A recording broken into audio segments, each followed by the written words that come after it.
Christmas behind just for a little while and get on to our other main topic, and that is Season 2 of Dexter.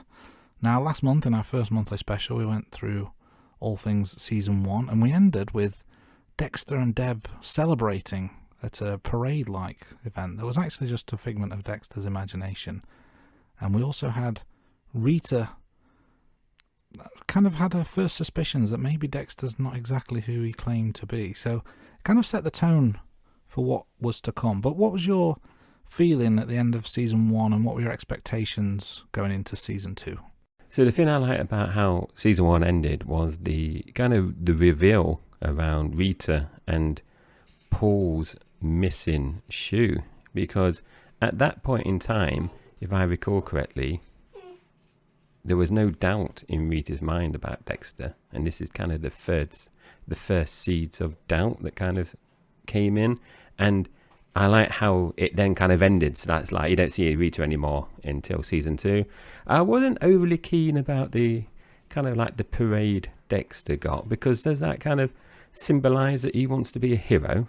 You know, he seems to be very content to kind of fly under the radar in Season 1 and not to bring any attention to himself, but he seems to enjoy that he's taken down the ice truck killer and he's getting all this attention. Yeah, it's almost like he wants his ego feeding, doesn't it? Which, does that go against what Dexter stands for? Maybe, maybe not, I don't know. But an interesting idea nonetheless. I thought it was a good ending. Certainly let you know that it wasn't the end of the story. More was to come. Without really explaining what. But what is what we're going to talk about next, isn't it? Because Season 2 was released a year later. We'll just give the listeners a bit of a summary of what Season 2 entails, and then we'll go a little bit episode by episode, shall we? So, in Season 2 of Dexter, Dexter Morgan continues to live his double life as a blood-spatter analyst for the Miami Metro PD and the vigilante serial killer we know and love, targeting other criminals who have escaped justice. And Dexter's grappling with his dark urges. The season unfolds and there's an increased tension and this complexity as well with Sergeant James Doakes, which, you know, if we recall from Season 1, one of Andy's favourite characters. And Doakes is becoming suspicious of Dexter's activities as well. He is, and not only that, Dexter's personal life takes a bit of a turn this series as his relationship with girlfriend Rita is tested. And we also had the introduction of Sergeant Frank Lundy, who's going to be an important player in this season, and he's been brought in to investigate a new series of gruesome murders known as the Bay Harbor Butcher. Yeah, and of course Dexter has got to skillfully navigate the precarious balance between his facade as a normal human being and his deadly compulsion, all while facing unexpected challenges that threaten to expose his true nature. That feels like a good way to tease what we're about to talk about. So let's get into episode 1, shall we? Where did this all begin for Dexter in Series 2? So for me, Andy, I really like this intro sequence because if you recall in Season 1, he's driving down, whatever you call it, in Miami, I don't know, like the seafront. And this was very similar. You know, it was so similar to the opening of episode 1 in Season 1 that I actually stopped and made sure I didn't load up the episode 1 of Season 1, because I've done that before. So I did like that car intro sequence. Yeah, it was a nice callback, wasn't it? Just to kind of almost reset, you know, that we're starting again with a new story for Dexter. I thought it was really well done, wasn't it? When you see the next bit, he's continuing working on the bowling team. You could say it's working because it's his kind of disguise of being a regular guy. I don't think he necessarily likes bowling, because there's a comment later on in the season that he mentions, oh, it looks like I've got to go bowling again. So I don't know if he necessarily really enjoys it. I don't know if it's something different in the books, Andy, that he does enjoy it, but that's the feeling I get, that it's just kind of part of his cover story that he's doing. And he makes a mention, doesn't he, how many days since he killed his brother? Yeah, 38 days since he killed his brother. It's almost like he's an addict going cold turkey. Indeed, yeah. So it's interesting that he's gone 38 days though, I found as well. It doesn't feel like a long time though, does it? I was trying to do some quick maths when I looked at his slide box, because we guessed, what did we guess? About 35 slides were in his box when we last saw it.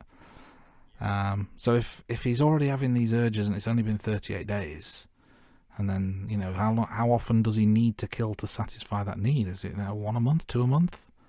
Because even if it's 1 a month, that's only, you know, he's got 3 years worth of kills, and he's a fully grown man at this point. So I'm not sure that adds up. Yeah, and obviously we're tracking kill count, so make sure you stay until the end when we go through those. But Andy, I apologies if this is covered, but I don't recall if it ever explains that the blood splatter case is necessarily his first one. I'm making the assumption that he potentially just fills them up and then puts them to one side maybe. I don't necessarily think that might be the first one, unless it is and I've missed it. I don't know. That's a good point. I've kind of made the assumption that all his kills are in that one box, because otherwise where would the others be? Or has he got a bunch of kills where he didn't take the slides? And again, I don't think that's necessarily the case. Yeah, because I don't know when he first started kind of collecting trophies. Because, you know, in season 1 where you see him kill the nurse who's responsible for trying to kill Harry a bit faster, I don't recall him taking any kind of samples. And maybe he only started doing samples when he moved into that field professionally. Maybe, yeah. A lot of unanswered questions there, but I'm sure some of them may come to pass as the series progresses. But what were some of your other notes and thoughts on episode 1? I mean, one of the things that I think it tidies up quite quickly is that Batista, his wife has left him, because obviously in season 1 they're separated, but then at the end of season 1, you know, after he's attacked, you think maybe there's going to be some reconciliation, but it's settled quite quickly and revealed in episode 1 that's not the case. She has left him. Yeah, they did look to be. So he's on the market. Yeah, again. there did look to be some sort of false hope, didn't they, in series 1 for Batista? Or he was certainly clinging to some hope, wasn't he? Yeah, and Andy, another point, kind of leading on to where you asked about how season 1 ended. So we find out Doakes is still following Dexter, and if I recall, is that part of how season 1 was ending, where he kind of looked? That's when he kind of realised that Doakes. I'm just thinking that last bit. He kind of, you know, when he looks down the road, is it when he leaves Rita's house or not? I can't remember. And that's when he kind of clocks that Doakes is still like there, he's done the ice track killer, but he's still got that kind of Doakes situation to resolve. He's still got those suspicions, and that really explains the 38 days, doesn't it? It's not that he's satisfied his urges, it's that he just doesn't get the chance to kill because his Doakes is on his tail the whole time. And 38 days, Doakes is relentless, because we're seeing throughout season 2, he's not going away, is he? Or not going away easily. It doesn't seem to be the case, but he does. Dexter does get another victim in mind, doesn't he? Finally gets some free time. So I'm trying to think how he got away from Doakes to try and enable this first kill of the series, or potential kill of the series. I don't know if I'm getting confused, Andy, but I remember, I don't know if it's this episode or another episode, where he sees Doakes in the car park. And he's walking into the bowling bit and says, "Oh, I'm just going to get some practice. You can come in and watch me if you want." And I think Doakes kind of just looks and thinks, "Oh, I'll just go," because Dexter walks in. But I can't remember if it's this episode or if it's a different episode. I think it might be this one. I'm also thinking, did he slash his tyres at some point? But I think that might be a later episode. I think that might be. Yes, that was later. Yeah. So I think this was just Doakes is bored and gives him the night off. Yes, definitely.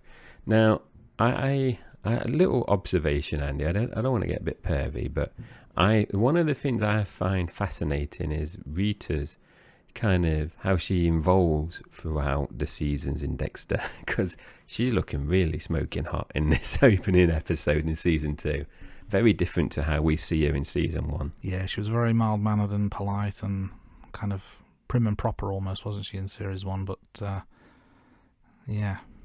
The heat in Miami has certainly been turned up as a result of Rita's appearance here.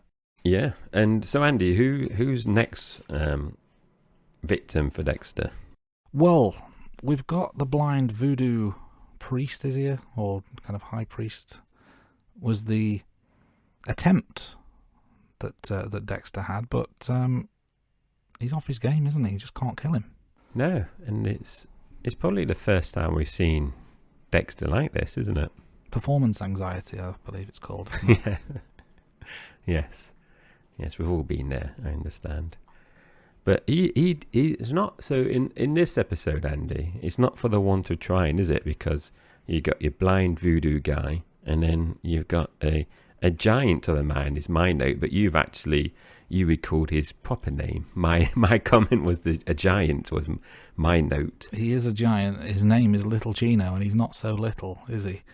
But he also can't go through with this kill as well, can he? He can't. And Andy, I've got a little fact about Little Chino, which I haven't shared with you. So this is I'm going to reveal it to you now. So Little Chino is played by an actor called Matt Willig. Now he's an American football player, so that bit's not really interesting. However, he also played Andre the Giant in the TV show Young Rock. Did you know that? See how I brought wrestling into you? See what you did there. I did not know that. That's fascinating. I've not seen Young Rock. I'm assuming it's about The Rock, the Young Rock, because I've not seen it either. I've heard many things about it. I've heard how entertaining it is, and also how factually inaccurate it is as well. All right. Does The Rock appear in the Young Rock? I believe he may narrate, and I also think there are like flash forward scenes of where he is an older version of himself in the future, and he's running for president or something. That wouldn't surprise me, you know. Yeah, I've not seen it, but I've heard mixed reviews about it. Okay, yeah, I thought that little wrestling nugget you'd enjoy. Now, we also so Rita also finds out that Paul dies in prison. Well, you find out actually he's murdered. But yeah, so Paul is out of the picture because, again, that's a kind of thing in season 1. He gets put away again, and you think maybe in season 2 is he going to be a bit of a problem for Dexter? But that's been kind of sorted out in episode 1, nice and tidy. Dexter doesn't have to worry about him anymore. Yeah, that's it. Not proposes. What's the word I'm looking for? I don't know. I'll think of a different sentence. It creates. There we go. That's a better word. It creates a different dynamic, doesn't it? Because Paul was a thorn in Dexter's side towards the latter part of season 1. Then obviously he went to prison, and did Dexter have something to do with it? We know he does, but Rita at this point is not sure, and now he's dead, so it's making Rita very conflicted, but it certainly helps Dexter out. It's one less problem for him to solve. And how does this episode end, Andy? Do you recall? Well, things are kind of hunky-dory, aren't they, at the moment, apart from Dexter's performance anxiety, because I made a note that he can't do the killing, but he also struggles in the bedroom as well at some point, because, he's completely off his game. And things are not going to be helped by the fact that there is this new killer has emerged, because there's at least 30 bags containing body parts that are found. And this is a big news case. But of course we know, and Dexter knows, who put those parts in the bags in the first place.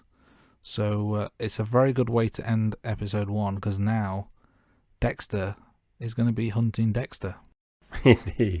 Indeed. And just to provide a summary, there are no kills in the kill count for this episode, so a slow start for Dexter in episode 1. Now, episode 2 is called Waiting to Exhale. So, Andy, do you want to kick things off? Yeah, so on the back of that, Dexter's still off his game. I think there's mentioned the fact that he's feeling guilt. So he's kind of got this human emotion, which he's struggling to comprehend, isn't he? He is, yeah, definitely. And it's been not a great start for season 2 for Dexter. Hopefully he's going to turn it around. In this episode as well, we see the new lieutenant, who I can't remember her name. Is it Esme? Esme, that sounds about right, doesn't it? Yeah, she's struggling to juggle her kind of personal life and work as well. Yeah, so of course she took over from the Guerta, who was demoted after her bumbled handling of the eye struck killer case. Now, these notes may not be any sort of order, so feel free to jump in at any point. But one thing I noted quite early doors was that Dexter was giving some advice, quote unquote, to Rita on how to deal with the Paul situation. She wasn't happy about that. Felt like he was interfering, it seemed. Yeah, nothing's going right for Dexter. Yeah, because it was about the funeral and the cost, wasn't it, as well? So nothing's going right for Dexter. I'm starting to feel sorry for him already in this season. Yeah, I think he was just kind of like, well, he's dead, who cares sort of attitude, wasn't he? Because, he's a junkie and a loser. But Rita was like, no, hang on, this is the father of my children. He needs a proper send-off. So I think that created a little bit of conflict in Dexter's personal life. But in his professional life, we now have this case of the Bay Harbor Butcher. Miami PD are not going to be able to handle this on their own, though. They've brought in some outside help. They've brought in Frank Lundy, who's a super agent in tracking serial killers, if I recall. And he doesn't come alone, Andy. He's got quite the entourage. I think, is it Masuka? Mentions that he's kind of an FBI rock star, isn't he? Yes, yeah, he is. And we're going to see him throughout season 2 and maybe in future seasons. Let's watch this space, yeah. Now, little Chino is still on the prowl. Dexter needs to close that loophole, doesn't he? He does, but Andy, I don't know what you thought about this, because you see Dexter trying to take down little Chino, but he just messes this up again, because you notice, well, you don't notice because they are well hidden, but Dexter doesn't realise that actually there's some henchmen waiting for him.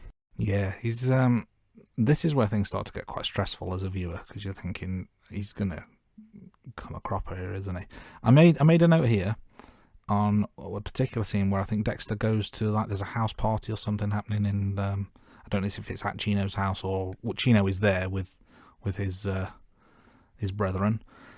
And Dexter has to hide. He has to get away. And you just see him down the sewers. And the note I made because of the visual was, is this Dexter or is this Pennywise? I found that really funny, Andy, because I had the same thought about Pennywise, but also my mind jumped to Teenage Mutant Ninja Turtles, because they love a good sewer as well.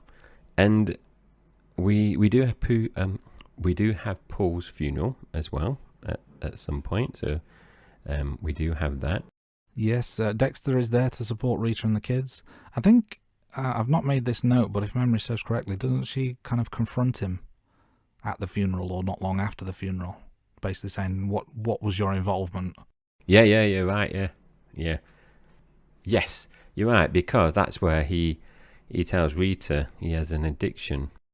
Yes, of course. So this is kind of how we've probably jumped ahead. I think this is how the episode ends, isn't it? Where she confronts him with how did you know how much heroin to overdose him with, and blah blah blah.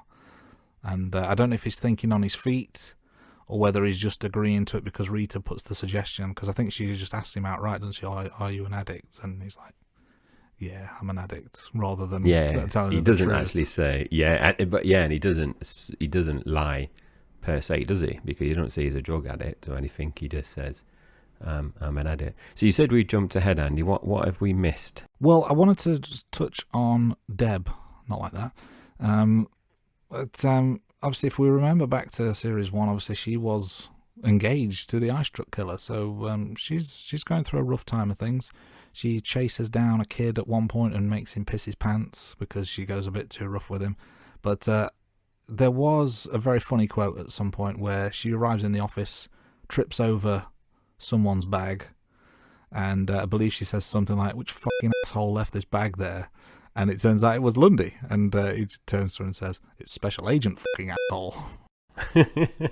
Yeah, because that's the bit where then he takes his bag and opens it up and he's like, I don't know, his drink or soup has leaked. Yeah. In his suit, yeah. But yeah, way to make a good first impression, Deb. And eventually, though, Dexter does get little Chino. So he does get his man in the end. He is back in the game. So yeah, one kill for this episode, if for those counting along at home. But the story is advancing at quite a pace by the time episode 2 ends. Moving on to episode 3, which is An Inconvenient Lie, is the title. My first note, if I may jump in at this point, my first note is Rita has turned into a bit of a nag, hasn't she? Yeah, so I made a comment that she's really hot in an early episode, and now she is nagging Dexter, and that kind of forces Dexter to attend the addiction group as well, and he doesn't stay until the end, though. No, he doesn't, because Rita remarks, where's your chip? Doesn't he? That's the telltale sign. Yeah, and you would have thought Dexter... You would have thought he would have done a bit of research about that. I mean, I've never been to any kind of addiction group, and I kind of know. But I don't know if that's an American thing. I wonder if they have that in this country. Maybe one of us needs to attend an addiction group. Well, I was going to go to the premature ejaculation group, but it turns out it's tomorrow. But we do see that Lundy is picking his special investigation team, and we find out Deb is on the team, and Masuka makes it on, and not Dexter. Yes, that's interesting. But I think I'm trying to think back. Did Dexter want in on the team because then I guess he could control things from the inside, or is it not really mentioned? I think there's a bit of concern, isn't there, that because he's not part of the task force, that he's not going to be able to know what's going on. So how close are they going to be to him? But Masuka isn't very discreet about Finn, so Dexter throughout this season will find out things that Masuka has quite openly tells him as well. And I don't know if I'm jumping ahead here, Andy, but I mentioned Dexter attends the addiction group, but he does attend the group again, and this time he does get the chip, and he does go for a coffee with a new friend. And she starts talking about the Dark Passenger. So who's this new friend, Andy? This new friend we find out is Lila. We don't know much about her at this stage. Just that she's English. She is clearly English by her accent.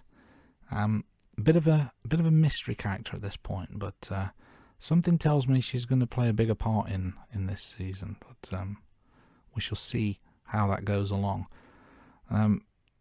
Touching on some other characters that we're following. So Deb still struggling. Lundy gives her a bit of a pep talk because I think she's a bit surprised that she's on the team. At this stage, and again, maybe I'm jumping ahead because it's been a little while since I watched these back. Is she already having second thoughts at this stage about whether she wants to be on the team or needs to be on the team? And I think that's why Lundy's kind of trying to gear up a little bit, isn't he? Yeah, you're right. She. I don't know if she she actually does explicitly ask to be taken off from memory, and like you said, he manages to convince her not to. But also, an interesting point, Andy. Dexter has his next target. So we've had a couple of episodes where things don't go quite well, but then in the last episode, it does. He manages to get, his kill, and he's got his eyes set on a used car salesman. He has a used car salesman who seems to take advantage of young women and their credit status for his own personal gains. I thought this was quite an interesting first interaction, that he went on almost like a fact-finding mission, didn't he, to see just how bad this guy is and maybe get close to him, and he ended up buying a new car. That's what I was going to say. The thing I found about funny was that he ends up buying a new car, which is like a people carrier, and then he keeps it for pretty much all season. Yeah, as well. It turns out to be pretty useful in the end, doesn't it? It does, yeah. It does. One other note I've made, again, maybe jumping a little bit out of order, but I've said the note I've written is Maria had an open goal, but she didn't take it. Now, this is because the new lieutenant seems to be struggling, doesn't she, balancing professional and personal life. She's got suspicions that her fiance or boyfriend is cheating on her, and he keeps giving her a lot of grief. And the captain's noticed, and the captain, I think, comes to Maria and basically says, how's she doing? And I think he's looking for her to kind of throw her under the bus a little bit, but she doesn't. She's like, no, she's going all right. So maybe she's got her back after all. Maybe she's being a team player and not being selfish. But I think jumping back, Andy, to the addiction group, this is where Doakes finds him at the group. So now, Doakes, is he going to be happy that Dexter's kind of got this addiction? Because he does say something like, I knew there was something about you, and he then says something about there's other people in the force that have drink or drug issues. So Dexter, I think he even smiles at that point when he realizes what's happened. Yeah, at this point, without giving too much in the way of spoilers, at this point it seems like the Dexter versus Doakes rivalry is called off. Doakes finds Dexter as a weirdo, and something off about him. He follows him to the group and finds him there, and it almost like I've not written down quotes or anything, but it's almost like he's saying to Dexter, that explains why you're such a weirdo, because you're an addict. Just stay out of my way, sort of thing. I think he maybe even say something like, just stay clean and stay out of my way, something along those lines. So that kind of draws a line under that now. So Doakes and Dexter are now back on the same side, and all's hunky-dory, isn't it? Yeah, and this is the one, Andy, where he does slash the tyre of Doakes's, because Doak then makes a comment about covering the cost of his new tyre. Yes, indeed. But he'll pay for the tyre, and they'll live happily ever after. So thankfully, Doakes is off Dexter's back, isn't he? Well, Doakes is off Dexter's back, but Rita is going to be back on Dexter's back, because we have this really dramatic zoom-in effect, which I thought, Andy, was over the top. I don't know what you thought. So you see Dexter talking to his new sponsor, and someone, I think it's a bloke, moves out the way, and it reveals this gorgeous English dark-haired lady, and Rita isn't impressed, and then the camera just zooms in really close to Rita, and I thought, oh my gosh, what's happening there? That was a bit over the top. Yeah, the green-eyed monster. She's jealous. That's what that is. Yeah, but she's been pushing him. She's pretty much pushed him into another woman's arms. Now, just before we move on, we had a 1 kill. So, Dexter did get the 1 kill, and that was a used car salesman. So later on, we're going to go through and tally everything up and how many kills he got throughout. So before we do that, though, let's move on to episode 4, and it's called See-Through. Yeah, the first note I wrote for this is that Dexter's still paranoid. And I guess it's not so much of Doakes now, is it? But I guess it's the case and everything around him, because they are hunting the Bay Harbour Butcher. And we all know that is Dexter.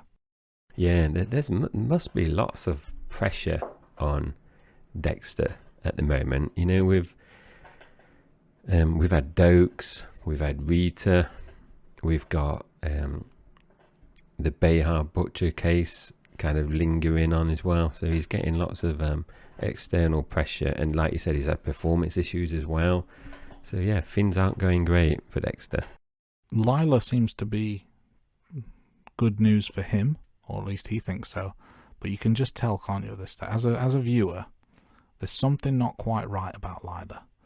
At this stage, you don't really know what, but I can just tell she's bad news. She is, and you find out she's an artist, and you also find out Dexter goes to her apartment, and then she goes on a mission, and he's not driving, but she has to go. He has to go with Lila, and we see her stealing various metal pieces from people's houses, apartments, and then also there's a bit where she runs into this kind of metal bollard, I think you'd call it, and then they steal that as well. So Dexter is someone that likes to kind of fly under the radar, and she is the complete opposite, and this kind of behaviour isn't great for Dexter. And also just before this, we see the chief and Lundy kind of clashing a bit how to take things forward, because the chief he really loves the public engagement, doesn't he? Getting his face out there. And in the season 1, we see him taking credit for the work that they're doing, which miffs off Maria. And the chief wants to go public with the info that we find out that the bodies are either people that have been convicted for murder or have been tried for murder as well, don't we? Yes, there's a definite. Would you say it's a power struggle? There does seem to be a little bit of conflict between Lundy and Captain Matthews, but I think they're trying to play nicely, aren't they? Yeah, different ways of working, isn't there? Because I suppose Lundy, he doesn't have to kind of think about the political kind of side of things. He just gets dropped in, doesn't he? Different places in America to sort out the crime. He doesn't necessarily have to worry about the public perception or thinking about long-term career within that area, where the chief, like I said, definitely relishes the public recognition. Yeah, definitely. I'll let you take over in terms of what's happening with Dexter, but the couple of other comments that I made were from some other characters. One character, who's a real person, is my wife. She made this comment, and that this series is definitely funnier than series 1. I've not picked out any quotes from this particular episode, but there are a few throughout the series that I thought were quite amusing, including the aforementioned Special Agent which I thought was quite amusing. And speaking of said Special Agent, Deb seems to be oversharing with Lundy. She's trying to get close to him and chat, and she says the quote to him that she got laid big time when talking about previous night's date. Yes, who, if I recall, she picked up in the gym. She did, yes. I can't recall his name, actually. But yeah, she picked him up in the gym. But a couple of other points that we see in this episode, Rita, future mother-in-law, arrives, and there's this tension between Rita and her mum as well. Where that kind of develops over the next few episodes. Dexter as well, he does try to end things with Lila, but it doesn't end as he was hoping, because he ends up showing her the dead bodies in the morgue, and I think he was hoping that would kind of scare her, but it has the opposite effect on Lila, doesn't it? It does, yeah. I wouldn't go as far as to say she was turned on by it, but she had that wide-eyed look of fascination, didn't she? Definitely. And which prompts her to kiss Dexter goodbye. And if I recall, it was a good kiss on the lips. If not, I think it was a peck and then a kiss. It was too far. It was. It was definitely. I don't know at this stage if Dexter realised what had just happened there, or that was inappropriate behaviour. But it's definitely inappropriate to kiss someone like that. Yeah, your sponsor, definitely inappropriate to especially when you know he's in a committed, loving relationship as well. Indeed. So Lila knows what she's doing. I'm not sure Dexter does at this point. Yeah, and we haven't spoken about Doakes for a little while, and Doakes kills the bloke who killed the victim earlier. Now, Andy, can you remind me on this one? Because I don't know if I turned off here or not. So, Doakes kills the bloke. Now, this bloke, I believed, is the one that killed the woman. But I can't even recall, why did the bloke kill the woman? Because wasn't she married to someone that was in like the special forces? And I can't remember that. I'm having a bit of a mind was fog. She Yeah. Was she having an affair? Or am I confusing something completely different there? Do you know which one I mean? Where he kills the bloke on the boat? Because he finds him on the boat, and that's... let me find... The bloke says, "Oh, will you do me a favour?" Kind of, he says, like, "Let me have some time to get away." Or, sort out some business. Why are you doing that? He'd murdered his own... I'm not sure why, but he murdered his own wife, didn't he? So it was his own wife, yeah. But yeah, the Wikipedia summary doesn't really give much more detail than that. Yeah, I can't remember. And like I said, I don't know if I just switched off at that point, so I missed that. But it is later on. He does come clean, because later on they make Maria makes a comment that he's done a couple of kills, Doakes. So it's not like he's trying to sweep this one under the carpet or something. But I like this next bit, because we see Dexter kind of break into the police compound, and he sabotages the morgue, and he makes it look like a dump truck. So I liked how Finn's kind of ended there, because he was getting very worried about what they were potentially going to find in the morgue when they were examining the bodies. Yeah, if you ruin the temperature, the atmosphere of this makeshift morgue that they've built, it's going to destroy all the evidence, so he'll be in the clear. That's his thinking, at least. And the way he does it is quite clever. Yeah, definitely.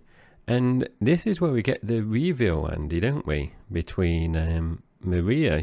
I'll let you do this one, Andy, because you've alluded to it earlier about Luguetta. Yeah, this was a legitimate shocking moment to me, and I couldn't remember it from watching it the first time round. So when I saw this again, I did say WTF out loud. So the new lieutenant, she's been suspecting that her fella's cheating on her, and he is cheating on her with Maria, it turns out. And it's been all part of a plan that Maria had to try and, get her job back and send Esme packing. And I was legitimately shocked by that. I did remember that one, Andy. So I couldn't remember. I remember her working against Esme, but I remembered it was something to do with a fella. But yeah, she does fight dirty. So Andy, how many kills did Dexter get in this episode? So no further kills in this episode, unless you count all the dead bodies in the morgue. But they're already dead. It's just ruined corpses there. So then there's no new kills. So let's move on to episode 5, which is The Dark Defender. Where did this name come from? Yeah, go on, explain that. I like this one, Andy, because I used to read comics. I like graphic novels, and this is a comic-based kind of episode.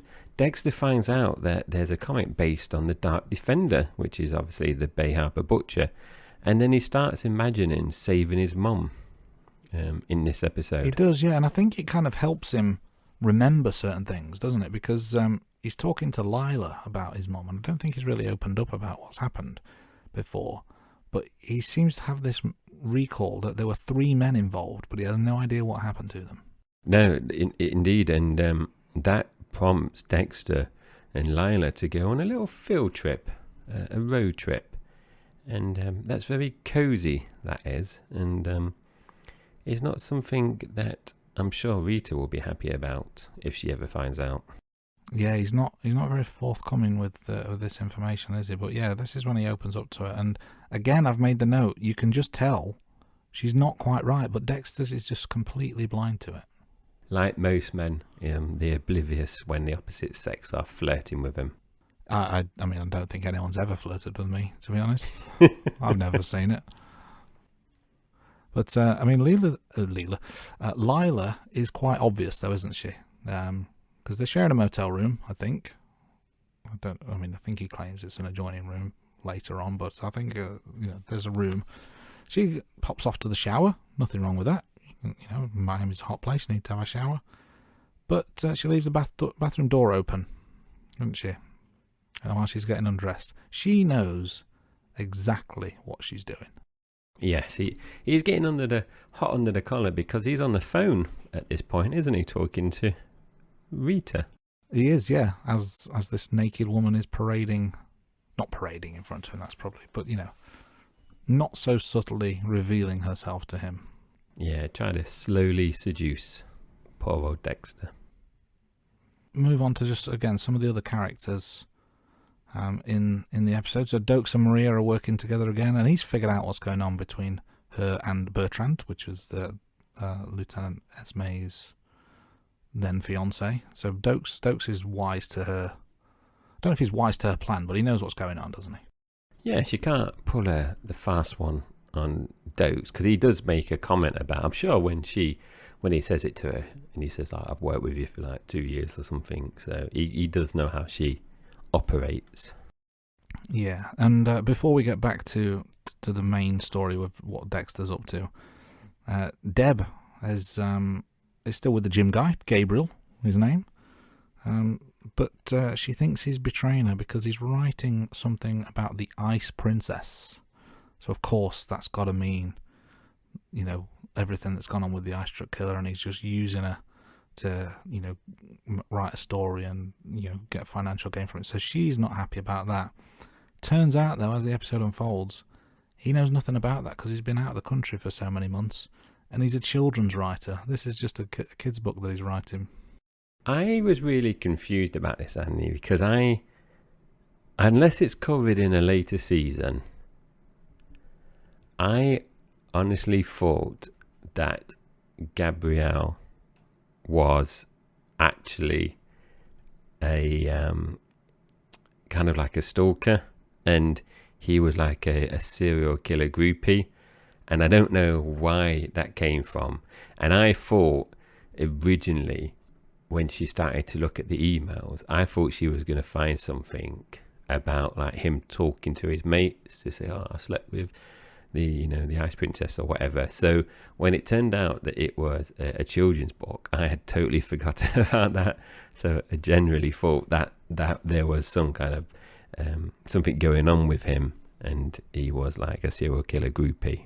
That's the impression it gave to start with, but yeah, then I'm not sure if it is. I think it is genuinely he was a kids writer. I don't know if there are other things, it says later on, but I don't know if something happens in future series to contradict that or not, but yeah, she's still in a fragile state, isn't she? But should we get back to Dexter, because his is the main focus, and he's with Lila on this road trip. Did you have any other notes you wanted to share about what goes on? Yeah, so the only two notes really is that Dexter and Lila are sharing a moment as well, and as part of this, Lila's starting to open up as well, and she's confessing that she burnt down a place, killing someone, which is an important detail that might come up later in the season. Indeed, yeah. So they're definitely getting closer, and the purpose of this road trip was for Dexter to confront one of his mother's killers. I think, if memory serves correctly, the 3 men I mentioned earlier, they do some research. 2 of them are either dead or in prison, but one guy is running a bar. So Dexter goes to the bar, tries to talk to him, doesn't really work, so, he wants to kill him. But Lila manages to talk him down. This whole thing's getting quite messy, because this is, again, an opportunity to kill that he didn't take. So obviously, I've jumped a bit forward here, haven't I, Andy? Because this is where he does come back, and I believe he's got some blood on him, but he says it's not his, and that's when they're kind of laying on bed, and it's, would you say it's intimate? It's definitely, she's kind of like stroking him, and that's obviously the bit where she shares about her confession. She's comforting him. Yes, isn't she? That's the word. Level of appropriateness, I guess, to be determined. It's it's strange. There's nothing obviously sexual, but they are on the same bed in a motel room, and he's upset, and she's caressing him to try and calm him down. There's levels to this. I think I'm going to put all the blame on Lila for this. I'm not going to blame Dexter here. But my final note before we move on, and I'm just trying to recall why I wrote it. I think this is the marina, isn't it? Doesn't he go to the marina where his boat's stored right at the end of the episode to clean his boat? Because despite the morgue incident in the previous episode, they still think they can salvage something from the algae, and it's only from certain marinas, and it just so happens they've narrowed it down to one of the, I think it's 3 marinas, and one of them is where Dexter's boat is, and where a lot of police have boats apparently. So he goes to clean away the evidence. Doesn't realise that this camera's been installed. Indeed, and that's how it ends. But the police over there must be a nice little pay packet if quite a few of them have boats. It must be a nice job to do. Nice work if you can get it, I suppose. And what's the situation with the Rita's mum, Andy, at this point? Well, she's moving to Miami, isn't she? So, she came to visit and she just won't go away. Just what you need, another interfering woman for Dexter. And that does bring this episode to a close, and 0 kills again. So I wonder how many we're going to end up with, because he's not been prolific in this season so far. And that brings us up to episode 6, and I love the title of this episode, Dex, Lies and Videotape. Yeah, I love that. Yeah, it's a good title. My notes here are very random. I might just go through a couple in no particular order, but one thing I found quite amusing was Masuka trying to explain his quote-unquote internet activity to Lundy. Masuka is one of my favourite characters as well as Doakes. Masuka is just he's just a funny, dirty little bastard, isn't he? He is funny, and I don't think Lundy is exactly warming up to Masuka. He is, like you said, he's very dirty. He's quite, I would say, is the kind of behaviour you get from men, maybe at college or high school, uni, whatever it is in America. He doesn't seem to have grown up, has he? No, not at all. He's a teenage boy trapped in a man's body. I know the feeling. Because I've not really grown up either. So what's your points, Andy, in terms of kicking this episode off? Yeah, so there's that. I think there's a question mark over whether Lundy is actually on to Dexter, because the way they shoot it, I don't know if it's just like a TV trick, but they're building tension, aren't they? It's like he's closing in on him, or at least Dexter's got that feeling he's closing. I think this is really, really well done, how they kind of do that dynamic. Well, I agree, but also we do find out Doakes is getting suspicious of Dexter again, because Doakes, I didn't like this by Doakes really, because Doakes is openly talking to Deb in the office about Dexter's addiction problems, and he realises that Dexter has been telling porkies, but I think that was very underhanded by Doakes to be very open about it. Yeah, very, very presumptive that he would tell Deb about his supposed addictions. Of course, she's very surprised when he accuses him of such. But yeah, Dexter versus Doakes is back on. You're loving that, aren't you? Yeah, I love it. Let's more of that, please. That's what I want to see. Let's talk about Lila, because she's making her appearance felt in a number of ways, isn't she, in this episode? The first one being that she comes round for dinner at Rita and Dexter's, so she gets to meet the family. It's not going to be awkward at all, is it? It is so awkward, and Dexter must be, even though he plays it fairly cool, I don't think it's really noticeable about it. I think there's a bit where she starts talking about Dexter's mom, isn't it? And he kind of like looks up, kind of thing. But yeah, very, very awkward. But not as awkward as it's going to get, because Rita pops round to Dexter's place to kind of gel it on. And as they're gelling it on, Lila leaves a voice message on Dexter's phone, and he's about to either pick it up or knock it off, and she says something like "don't," and he just lays there, doesn't he? He don't move, and that's where she starts saying about sharing a room or going on a road trip together. Yeah, she's really dropped him in it. Not only I think she slags Gail off, she might have had a dig at Rita herself as well, and then wait till she finds out about us sharing a room together or something along those lines, and it's like, oh boy. This is not going to end well, is it? I guess shall we jump ahead, because continuing on with this, Dexter and Rita have this big falling out. So Dexter goes to see Lila, doesn't he? Yeah. And I'll give you my exact quote here. And for those who've seen the episode, you'll know what I mean. I put, "Oh Dexter, what have you done?" And then in brackets, because this is an interesting question. There's a philosophical debate to be had here. Is this the equivalent of the Ross Rachel "we were on a break" moment? It could be, but he doesn't use it like that at all, does he? Because later on, he goes to see Rita, and she says something like, "Did you sleep with her?" And then he says, I can't remember the exact words that he used. I don't know if you remember. I think it was something like, did he say no? Not that time. Yeah. And it's like, oh, it is. He should have just used the Ross. We were on a break. Yeah.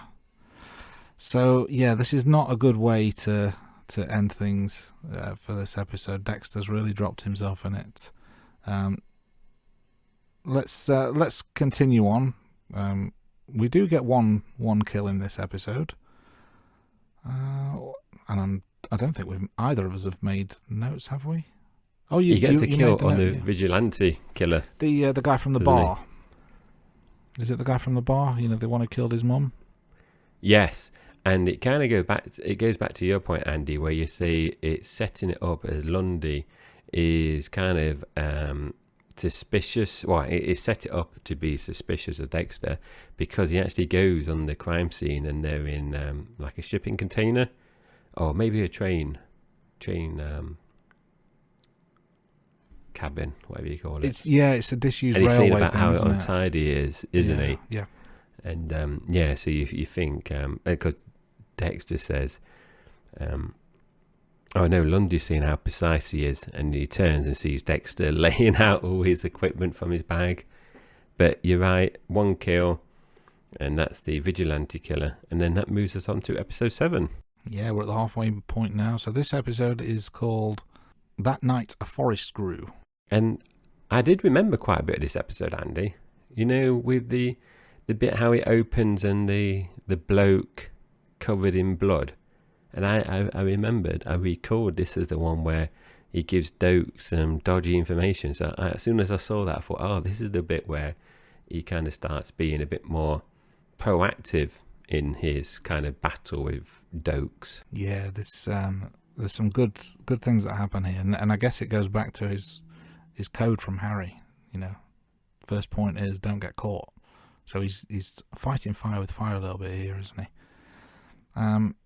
Now, Lila is still in town. She's still very much with Dexter.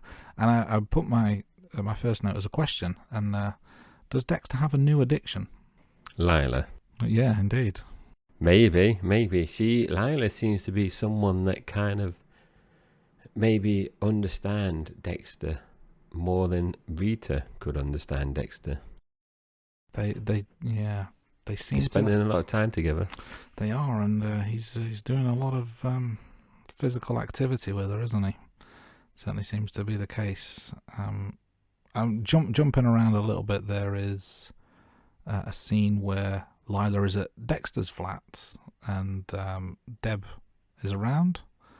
There's candles everywhere, but I like the way that Lila kind of introduces herself to Deb, where she goes to the fridge for a drink and closes the fridge door, and Deb's looking at her and like, what's going on?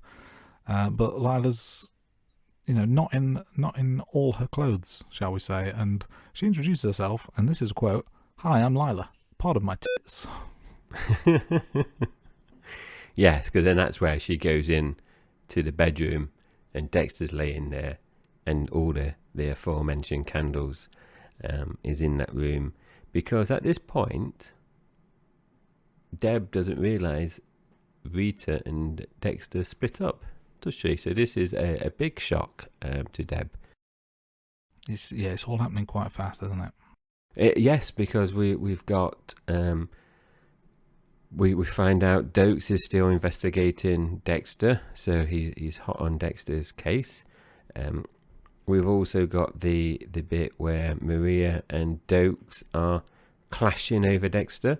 I find this intriguing, Andy, because I don't want to do spoilers or jump in ahead, but Maria and I suppose the whole police department, or especially that team, are aware that Doakes and Dexter have this issue. But I don't recall Maria having any inkling into Dexter until a later season. So I always find these bits quite interesting, intriguing, because it's like Maria just doesn't kind of understand why Doakes has it in for Dexter, but obviously later on she's going to get that kind of suspicion herself, doesn't she? Which I can't remember which season it is, but it's, a big part of one of the later seasons. Yeah, at this point it's weird because obviously Doakes and Maria are close friends and go way back, so you would think that naturally Maria would take his side. But as we saw through season 1, she's very flirtatious with Dexter and has a bit of a soft spot for him. So there's a bit of an internal conflict, but I would have said, just based on how we believe their friendship to be, that she would have taken Doakes aside, but that's certainly not the case. Because you would have thought, being a police officer, you would have thought if you were Maria and your ex-partner had this kind of suspicion of a colleague, you would, if you've been working with him for years and you've been an ex-partner of him, you'd think you potentially kind of investigate and help him, just to either put it to bed and make Doakes kind of move on and not waste his time, or actually, there could be something there. She kind of just bats it away without giving it any kind of real thought, which is a bit, I think it does conflict with her being a police officer. Yeah, absolutely. Let's continue on Doakes versus Dexter, shall we? Because this is a nice subplot that's going on. So you mentioned obviously that Dexter gives Doakes some incorrect information. I think what Dexter does really well is the whole blood report thing. So the information he gives is basically, this is what the blood report says. So then Doakes uses that information as part of his investigation, and he arrests the wrong man, doesn't he? Whereas what Dexter's actually put in the report is that no, this is not the guy. This is something completely different, and it makes Doakes look like incompetent. So it's really well played, I think. Yeah, because he even manages to slip the blood report on his desk as well, even though Doakes has chased it up. But by that time, Doakes has gone to interview the suspect, and Dexter then has left it on the kind of the in tray. I think he might put it underneath one of the other reports or something. He doesn't just leave it on top. So he's definitely being proactive and starting to kind of fight back, because he's been, apart from slashing the tyre, he's been quite submissive really in this, and letting Doakes kind of not necessarily get the upper hand, but kind of like we said, 38 days, just keeping his head kind of under the radar. Yeah, it's like he's been avoiding confrontation and just trying to keep things smooth so far. But now he's on the offensive, and that leads to what is one of my favourite scenes of the entire series, actually, and that's the little chat that Doakes and Dexter have in Dexter's lab. Yeah, and this is... I found this really, really good, because Dexter... initially, I think he thinks Doakes might be recording the conversation, doesn't he? He kind of makes a comment about that. But then Doakes says something, and Dexter is then at ease that he can't be recording the conversation. I don't know if it's alluding to entrapment or something.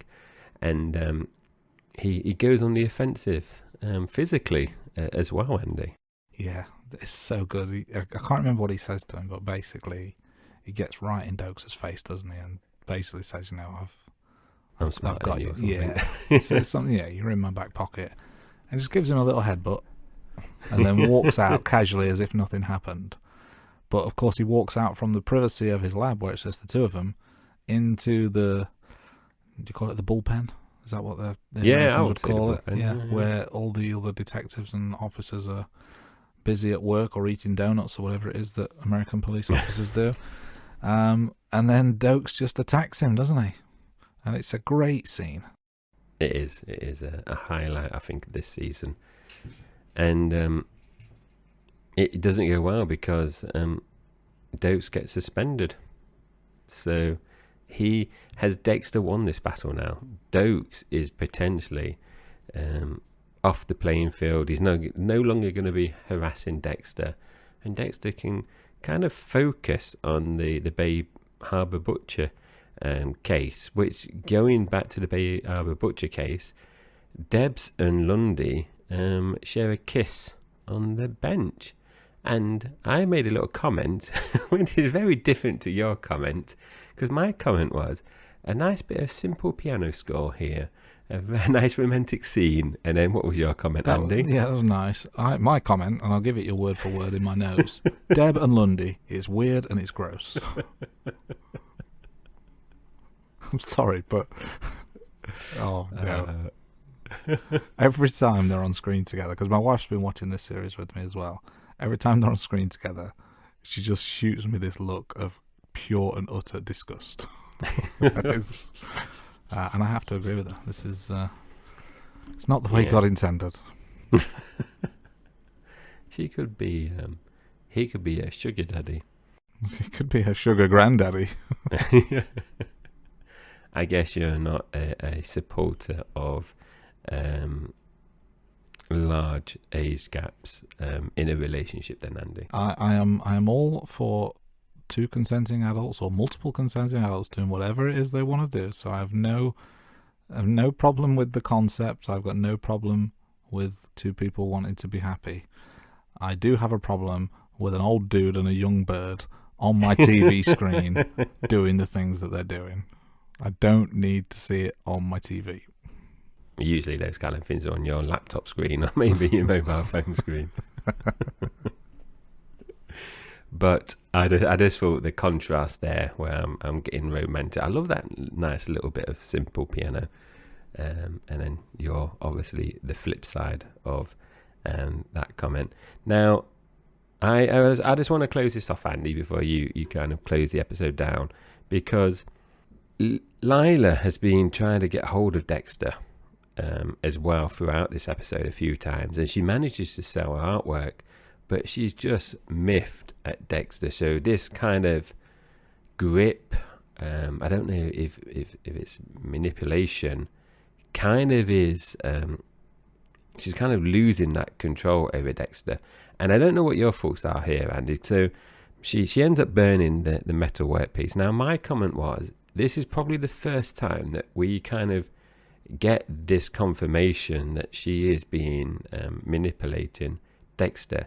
But then I was thinking, maybe that's kind of been evident before, and I've not necessarily, or it's not been as clear cut and maybe hinted at. But I think this is the first definitive bit where, yeah, she's definitely like manipulating him, or kind of play Dexter. Yeah, it's been ramping up, hasn't it? So at this point, Rita is Dexter's ex, but the kids are still fond of Dexter. I think he goes to, is it Cody's school play or recital or something? Like, obviously Lila's not happy about that.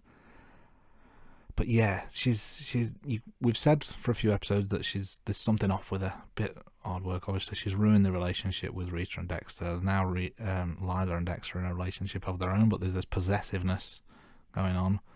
But I think the burning of the art piece confirms that not only is she possessive and dangerous, but that she's got a bit of a screw loose. Because she mentioned an earlier fire. Could have been accidental. She obviously showed somewhat remorse, but now you're thinking, hang on a minute, was that fire accidental? And all these kind of pieces are now slotting into place. So it's taken a very dark turn. My final note, and then we'll move on to the next episode, is a suggestion for the title of this episode. Now, for those of you who have read the Dexter books, they all have alliterative names. I've got some on my shelf behind me. Just bear with me. And so we have things like Darkly Dreaming Dexter, Dearly Devoted Dexter. I think this episode could have been called Dangerous Dead Dexter. I will sign off with that. And just to confirm that there were no kills in episode 7. So, episode 8 is called Morning Comes. So, Andy, do you want to kick us off? My notes this episode are pretty much exclusively quotes. So, I don't know if you want me to run through some of those and then we'll start covering some of the plot points. One of them's caught my eye already. But one that made me laugh out loud, and I've wrote the quote, but I've not written down who said it or about who. So I'm struggling to think who it was. I think it might have been Masuka, who said, "That's exactly how Hitler walked," which I thought was amusing. I think was it about Lundy? He said that. It must be, but I don't recall that quote. Is this the one where Dexter is kind of being utilised a bit more? And it seems Misaka. to be worming his way in, or Masuka has that feeling he's worming his way in. So I think it's that, but I thought that was a funny quote. Another one that made me laugh, and I think this was Deb talking about Lila, where she called her a gross English titty vampire. Another, it was just one of those episodes where there was just so many things. But another amusing one, and then I'll pass over to you to get into some of the serious matter. Was I think this is Masuka with Batista when they meet Lila, and Masuka says, "How come you get a hug and I get a pat on the nose?" And Batista replies, "Because you're like a retarded puppy." But some of those did make me laugh, Andy. I'll get onto one or two more in a bit, but I'll let you advance the story a bit. Just a couple of things. Rita tells Dexter to keep away, so it's clear Dexter wants to move on. Now, Lundy starts to investigate the police department, so we know now that we know that Dexter's obviously the Bay Harbor butcher, but Lundy's getting that suspicion now. And I thought this was really fascinating, and I didn't recall this. Lundy catches Dexter out regarding an old case and the mistake he made with the blood report, and which ultimately leads to the villain getting off, and Dexter obviously then picks him up and kills him. And Dexter explains it was overworked and made a mistake. Now, I personally thought that Dexter was a kind of an A-star employee, and I didn't think he got anything wrong. So I found that quite surprising that he made a mistake that was documented. So I found that a bit of an interesting reveal, Andy. So I don't know if you want to comment on that. I'm trying to think back. Is this one of those where he made a mistake on purpose so that he could be the one to kill him? Yes. Yeah, that's what happened. But I was surprised that he did it on like paperwork. Something that could be potentially brought against him. It goes against the whole "don't get caught." Mantra, doesn't it? So that was surprising. And you see Dexter going bowling with Lila, and which obviously kind of leads into this date night that Andy mentioned with the boys.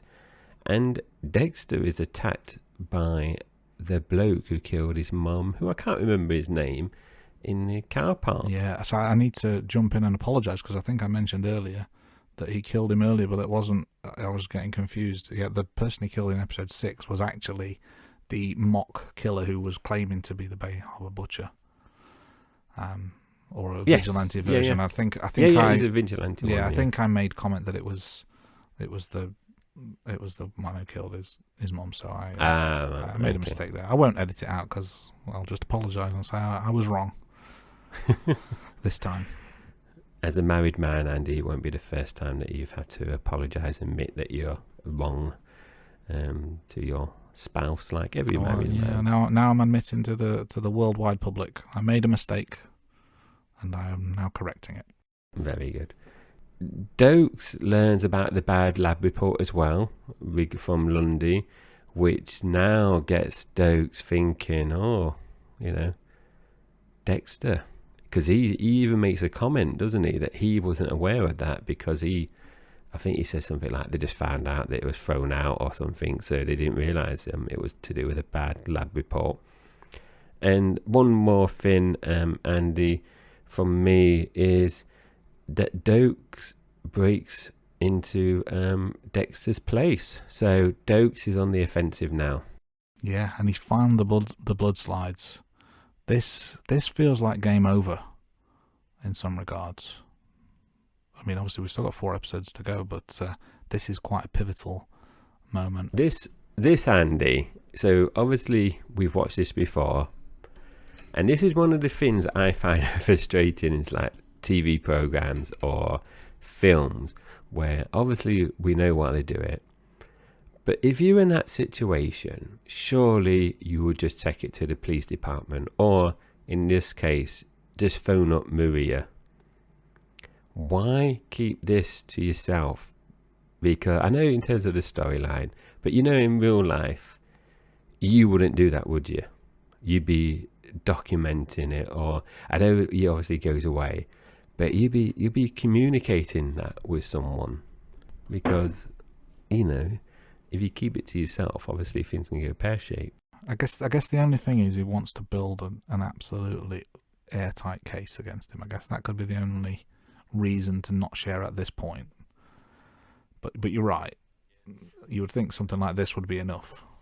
Yeah, no, I think it's a valid point, but I think considering he had worked with Maria, and you've got Maria looking out for him because she's tried to get him that job interview at the security firm as well, which I think she even says it was like a 6-figure job offer.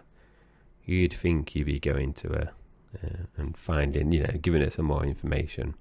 Yeah, things are really starting to unravel now. I think let's end on the final point, and we find out that, or Dexter, finds out that Lila was the one that set him up in the bowling car park earlier on, and also he finds out that she's been messing with Rita in some regard. I'm trying to remember exactly how it goes down, but the quote that, I think this is an internal monologue quote, isn't it, where he says, "It's one thing to fuck with me, it's another to fuck with my ex-girlfriend who hates me. The Lila experiment is officially over." Apologies. Let's move on to episode 9 though, shall we? At this How many kills, Andy? We did have the one kill, and that was of course the man who killed Dexter's mother, Jimenez, I believe his name was. So we're on to episode 9. Resistance is futile. Leguetta is trying to get hold of Doakes, so he's gone missing now. And I'm just going to pick out some points. And we know he's gone missing because he's gone to... where's he gone, Andy? It's the Caribbean, isn't it? Is it Haiti? Haiti, yeah. Yes, Haiti. That's the Caribbean, yeah. I was thinking, is that Central America? But no, it's the Caribbean. And much to the disdain of Andy, I bet, Deb and Lundy spent the night together. And Lundy then gets a lead on the case, which he keeps to himself as well. He doesn't share that with Deb. And Lila goes for a drink with the boys and Dexter. So Andy, what other kind of things... Because I could see it actually, Andy. You've got an opinion on Deb and Lundy. I've got many spending opinions. the night together. Yeah. So my wife, audibly kind of gasped or groaned, and kind of made a kind of noise because Lundy was nude on screen, which I guess she doesn't want to see that. Which fair enough, but it is gross that they're still together. Something to look forward to, Andy, when you're older with the missus. Yeah. You know what her reaction is going to be now? I mean, it's not too dissimilar now, never mind when I get to Lundy's age. But Dexter apologises to Rita. I think he's kind of realised the error of his ways. I won't read my next comment. It's a bit inappropriate. But I will say that one thing I noted, he's being followed again, isn't he? And he thinks it's the FBI. Well, he is technically correct, isn't he? It is the FBI, you find out later. Dexter discovers the blood slides are missing. And Dexter is then taken in by the Fed. So, he's been followed and now he's been taken in. And it is very much, Doakes has obviously done something with the slides. And that's it. It's all over for him now. That's it. This is really well done, in terms of how he's picked up at his flat. He's basically frog marched through the office, isn't it? And that's it. Yeah, you kind of get that impression that everyone's looking at him like, oh, we've caught him. It's over. And he's not in handcuffs. He's not been arrested. But it just the way it all is set up, you think, oh, this is over for Dexter. He's been caught. How's he going to get out of this one? But then, of course, he then sees the slide box on Lundy's desk. It's game over, right? But no, they think it's Doakes. And all of a sudden, game on again. It is well done. It's brilliantly set up, Andy, as you say. I just want to jump forward, Andy, and we see Doakes. He does confront Dexter, because if I recall correctly, it's when he's on like the jetty, and he notices a bag is opened, doesn't he? And he kind of turns, and Doakes has a gun on Dexter as well, and there's a little struggle here, a little fight between Doakes and Dexter. Yeah, Dexter is disposing of a body, isn't he? And Doakes catches him, and he's like, "Oh my God, you're the bait of a butcher." But the fight, they have a bit of a fight. They struggle. Dexter ends up getting shot, but still manages to overpower him, doesn't he? He does. Dexter can look after himself, and it goes back to an earlier episode when Doakes has obviously done the background research, because he comments, doesn't he, that Dexter did some classes on some kind of self-defense martial arts, doesn't he? I can't remember what he said, but it's not just like the basic one, was it? It was like an advanced level. It's something along those lines. But there's a bunch of stuff happening as well. We see like there's a flashback of Harry and Dexter going to see an electric chair killing. Lila's obviously still around, like you mentioned. She goes for a drink with the boys and Dexter. Batista's quite besotted with her, isn't he? That will re-emerge in future episodes. And also Rita kind of wants him back, but at the moment she calls, he's sat in the back of a car with some feds who are kind of, are these protective detail or something at that point? So that's really, really awkward. And then the ending with Doakes and Dexter really kind of ramps things up even further. It does. And because of the situation with Doakes, there are 0 kills in this episode, and it brings us nicely to episode 10, so there's not many episodes left now. And another great title, a play on words, play on a film that had a very similar name, There's Something About Harry. Yeah, there's my first 2 points. One is Dexter's personal life. Him and Rita have agreed to quote unquote hang for a bit. I guess they're just going to take things slowly. I guess that's what that means. I'm long time married, so I'm out of the dating game. I don't know what the kids say these days. But on the professional side of things, I guess Doakes is locked up, as mentioned. But surely he can escape that cage. That didn't look like a particularly difficult cage to escape from. No, considering his ex-armed forces, you'd think he'd easily break out of that one.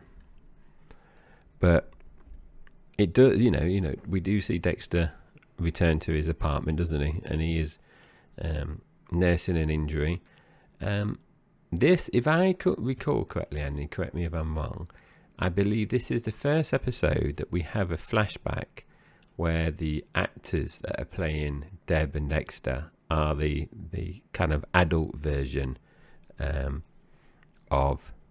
But now I'm questioning myself saying that, because do we have an adult version of Dexter when Harry is having his hospital treatment and he's outside? Yeah, maybe it's the first one we see of Deb. I just remember seeing it and I thought, oh, Deb and Dexter are the same, I think it's a much younger version of them, isn't it? Or supposed to be, aren't they? Like, they're trying to pass as like teenagers, even though they're not. So they've just given them some like, dodgy wigs, haven't they? It's it's quite. It's amusing. Funny that, isn't it? Yeah, make them look younger, just longer hair. Yeah, it didn't work. but you get the idea. Dexter's got a bit of an emo fringe thing going on, hasn't he? But that's kind of my comments, Andy, at the moment. Yeah, there's a few things happening. So obviously Doakes is locked up. He teases Dex about something to do with his dad before he passes out, and this whole thing is quite risky. It's like, should he not just be killing Doakes to get rid of the body? But no, Dexter wants to know more. So there's a bit there that kind of is to be resolved. And I guess it's what we later find out as Dexter looks into further. It's linked to Harry's death, which he's thought all along was to do with heart disease. But that's not quite true, is it? It's not. And I didn't recall this one, Andy, so I thought it was a nice revelation, really, about what happened. And it is quite shocking for Dexter as well. Yeah, because we find out that Harry actually committed suicide. It was an overdose, but Matthews kept it quiet. That will play out a little bit later on in the episode. But I wanted to touch on Lila, if I may. She's still around. She's still causing trouble. We see her buying some roofies, which is a very strange thing to do. And later on, we also see Lila and Angel finally getting it on. I think this is what Angel's been wanting. He's been helping out with decorating. He's obviously very attracted to her. And she likes it rough. And very quickly this scene takes quite a dark turn. And everything starts to kind of come into place as to why did she buy the roofies. She's she's saying she likes it rough. We can see that this is heading down a really dark path. Yeah, definitely. I find it intriguing, Andy, that you refer to as Batista as Angel, and I refer to him as Batista. It probably flips, and I guess some people he probably should be referred to as Angel because of his Latino roots. But I don't know if that's just a pronunciation thing. So I'm open to interpretation. Angel, Angel, Batista. Whatever you want to call him. I love his wardrobe. Yeah. I do like his hats.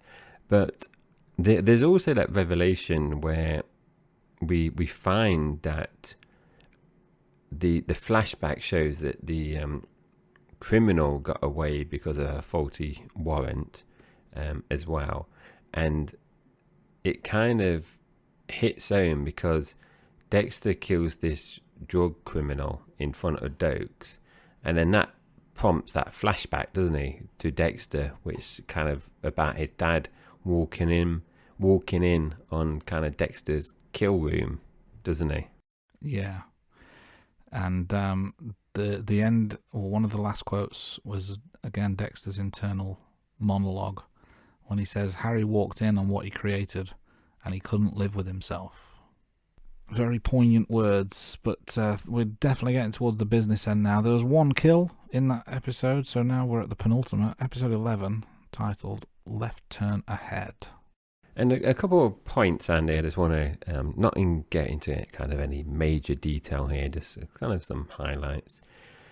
Doakes is trying to manipulate Dexter, getting in his head. That's happened a few times now with Lila as well. Talking of Lila, she tries to frame Batista for rape as well. So that's obviously the plan that she set out in the earlier episode. We've got a new character, brilliant name, Max Adams joins the special task force as well. And Lundy is under a bit of pressure there as well. And my last comment, and I thought it's fitting because I don't like Doakes, even though I think Doakes is a really good character in this season. I didn't really like him in season 1. I think it's quite fitting that he escapes the cabin, and then he ends up getting into trouble with a couple of goons. And if I recall, he gets hit on the head. And I did have a little chuckle to myself, Andy, because I thought, that's quite fitting. Yeah, so close yet so far, wasn't it? Going back to Lila, she had Dex down as her emergency contact, which is a bit weird, and she's requested a rape kit. She's going too far, isn't she? But the line that she says, which really kind of shows that she is completely over the edge, is she refers to Dexter as her real soulmate. And I could argue she has a point because of what they've shared through earlier in the series, but no, it's not based on anything positive. I do want to give you this quote because I thought it was quite amusing, and this is Batista talking about Lila when he says to Dexter, "You warned me about her, but my dick wouldn't listen." Which I found that quite amusing. Yeah, true words have not been said before. So we've got. Is there anything else you want to cover, Andy? Well, we're getting to the business end, aren't we? So you mentioned Doakes. He's been caught by the goons. But of course that's bad news for Dexter as well. So they've got to work together. And Dexter actually ends up saving Doakes' life. But it's in his own benefit. So he's got to cage him again. So it's like so close yet so far. Yeah, and he reinforces the cage as well, doesn't he, with padlock. Yeah. Chains from memory.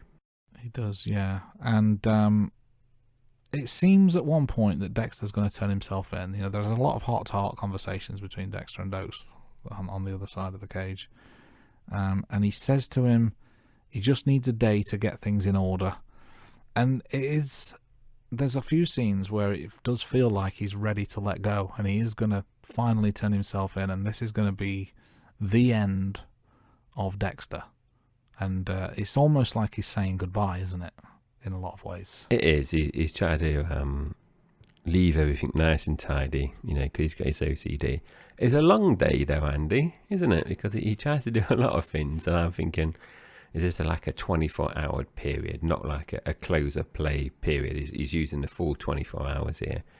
And I personally thought this had a great ending. So I don't know if there's anything you want to cover, but I love this cliffhanger ending. The ending was fantastic. And it involves Lila. She finds Doakes. And one of my questions is, why did Dex not clear his sat-nav? Because that's how she found him, because he'd got an address in his sat-nav. That just seems amateur hour stuff. But that was a really good ending, because at this point it could go any number of ways. Doakes is locked up. Lila finds it. Dexter is not there. What is going to happen? You need to tune in to the final episode, don't you? Yes, which is next week. It's brilliant. We watch them on demand. And just a quick recap before we move on to next episode. There were 2 kills in this episode. Now, the last episode of season 2 is episode 12. Now, I'm not happy with this episode title, because I do think it's I don't know, I think it could be better. It's called The British Invasion. I'm not happy with that one. Yeah, they've obviously run out of good titles. So we're back where episode 11 ended. Lila to the rescue. Or is she? Doakes must be like, considering that he's just tried to escape, got caught by the goons. Now this young, pretty lady has come to the cabin. Surely he's going to get out now. He's like, nothing will go for Doakes. But not the case, because I think I've just noted, I've seen that your note is the same as mine in terms of what it tries to say, but you put yours more eloquently than I did. I put kaboom. That was my note. Whereas your note actually explains what happened. But I think yours is straight to the point, not fluffy or anything. I do. The thing, I know it's not funny, Andy, but it's. I don't think. Did we really need to have the scene where we find the body? Because I think, for us, we know Doakes is dead, but you do get that graphic scene of.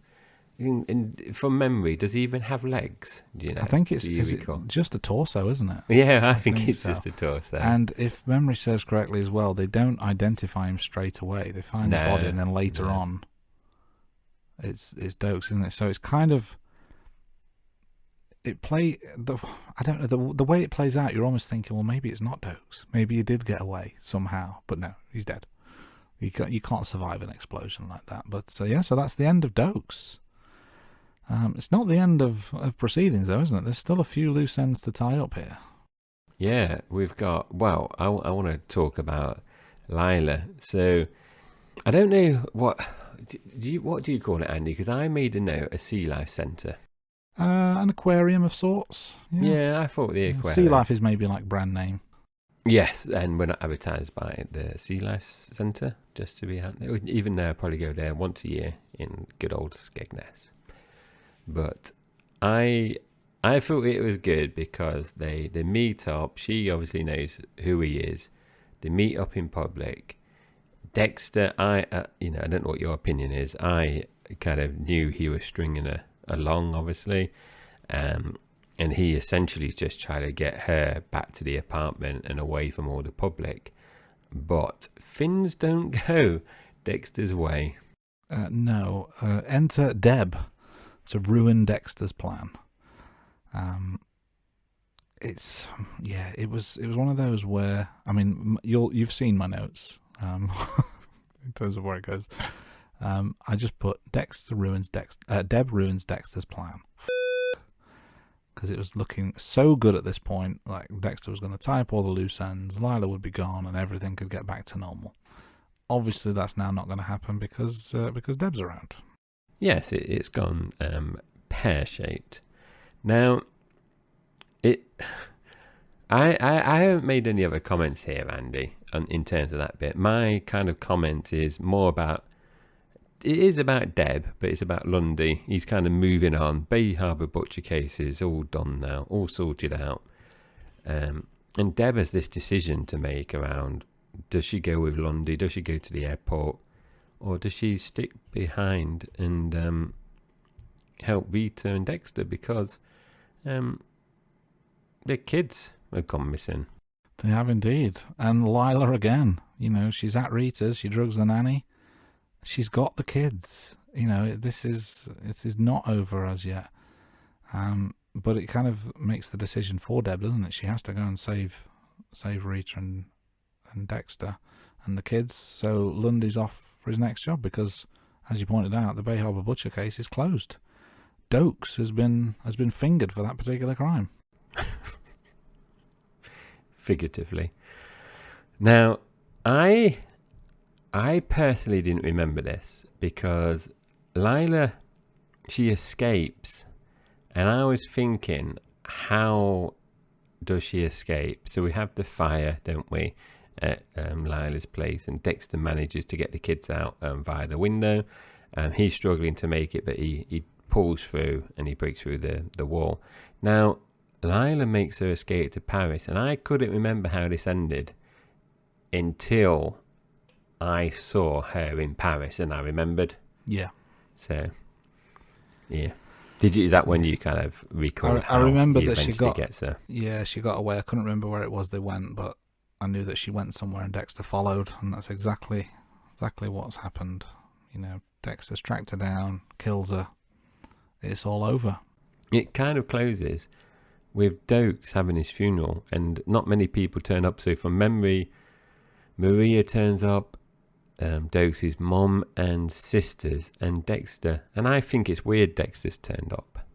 It is, because yeah. you kind of putting himself on the radar with Maria.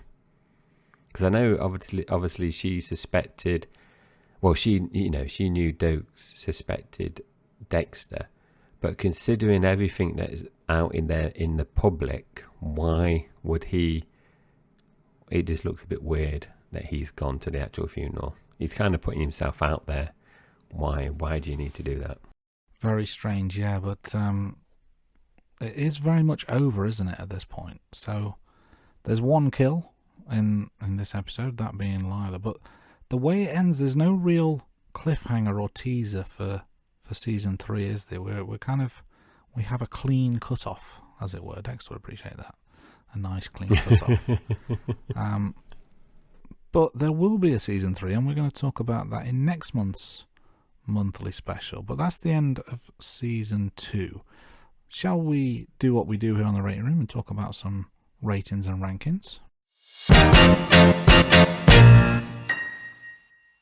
Yes, let's do that.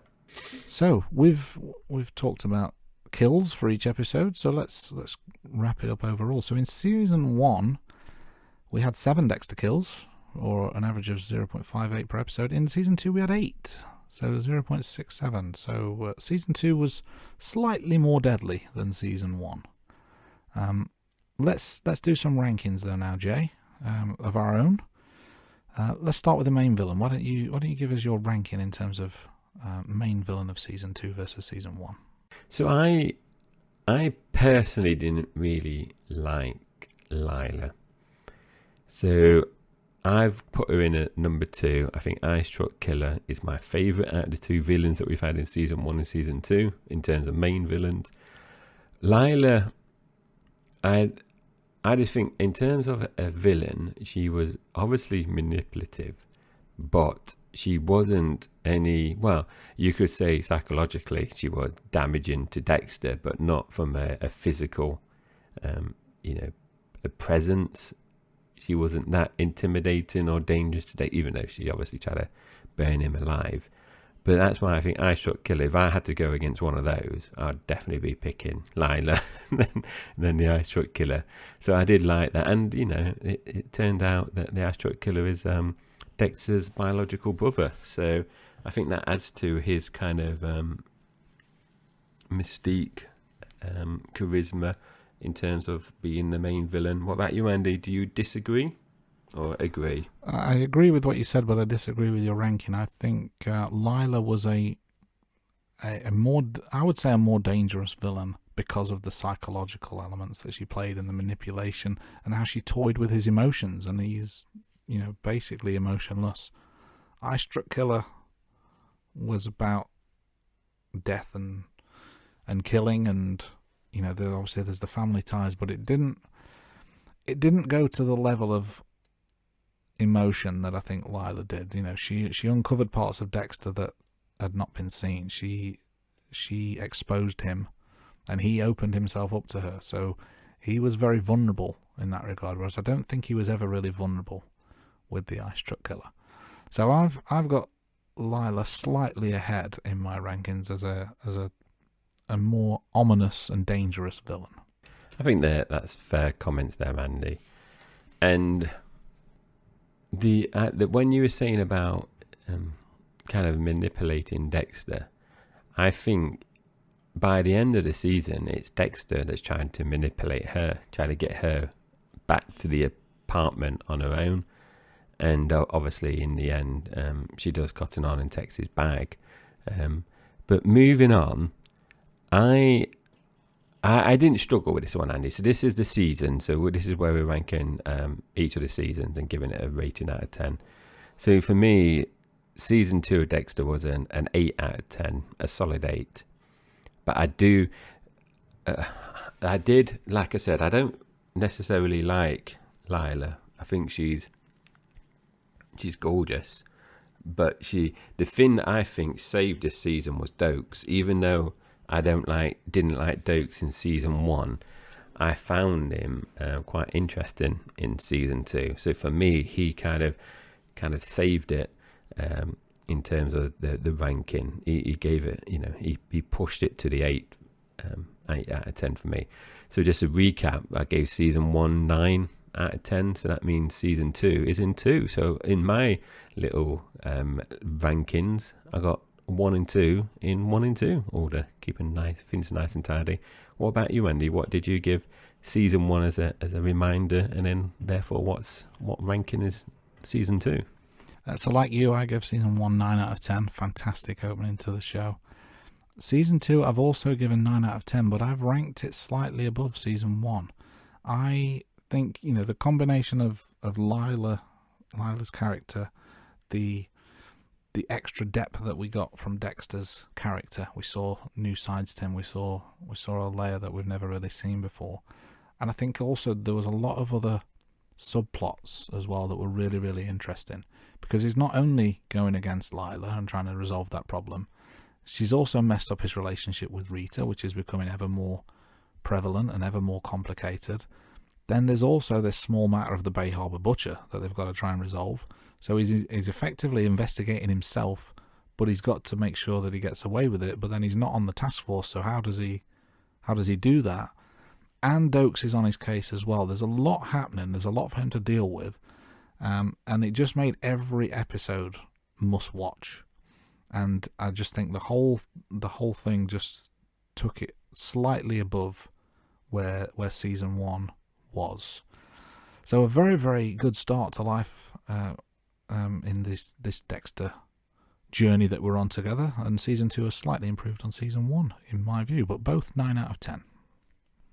So that kind of brings us to the end of this marathon Christmas / Dexter season 2 special, which we called Dexter's Sleigh Ride, a festive forensic holiday. And I think that's quite fitting, considering the themes that we have spoken about over the last 3 hours or so now. But thank you everyone for listening. Hope you enjoyed what you heard from us today, and Merry Christmas. The